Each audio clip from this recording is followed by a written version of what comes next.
Let's talk about business cards. Everybody in the room should have a business card. And isn't it true that if your advertising should be benefit-oriented for ads and for postcards and for letters, that the same should be true for business cards? Absolutely. Your business card should be a mini ad. Your business card should not be designed for them to have your name and your phone number. You know what? They don't care about your name and your phone number. What they care about is what you can do for them. Don't waste the back of your business card. It is your format to tell your story and how you can help them. Utilize it as an advertising space. What your customer wants to know is what's in it for them, how you can help them, and why they should call you. The same principles are true in all of your ads. Now, while I'm on the subject of business cards, let me explain something to you. I don't care how good your business card is. To date, I have never seen a business card that would get anybody to call you while it was still in the box. If you don't get them out, they don't accomplish anything. I'm going to suggest that you put your business card in everything that you mail out. Leave it in all the restaurants, especially if it's orange. Can you imagine this business card, by the way, sitting up on a wall on a bulletin board in a restaurant and somebody not being able to see it? Huh? You'd be surprised how many briefcases I've won by putting this in the bowl for the drawings. It just sucks in their hand to that orange card. They draw it out of there.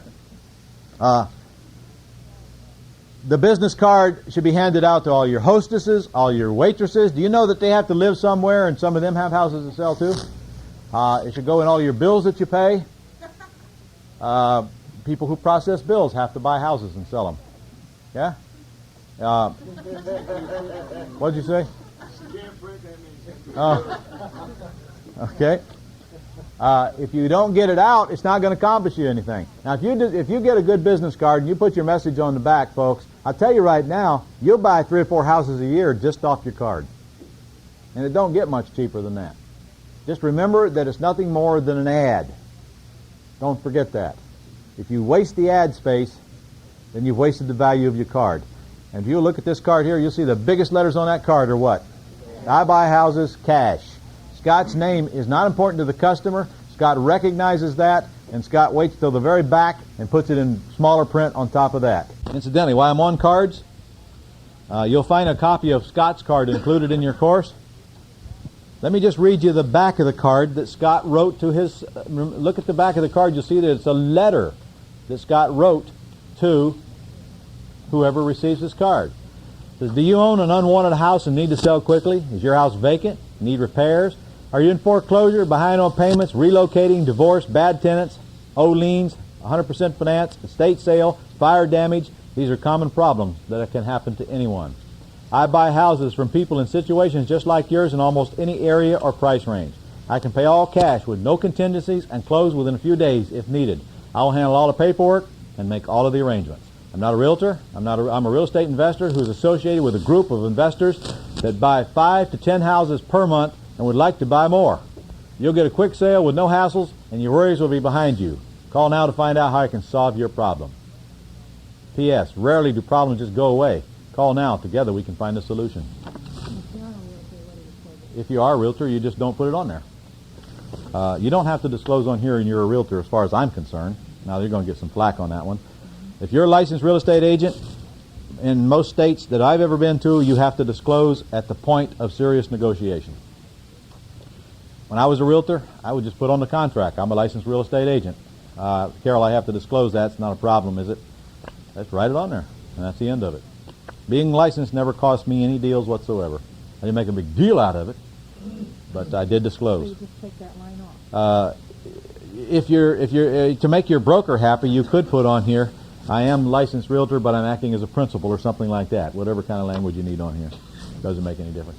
Or you could put on here, I am a realtor, but I'm not interested in listing your house, only interested in buying it or leasing it. How's that? Of course, if you're a realtor, you may be interested in listing it too. I don't know. Whatever it takes. Ron, I have a question that goes back just Yes. a little bit.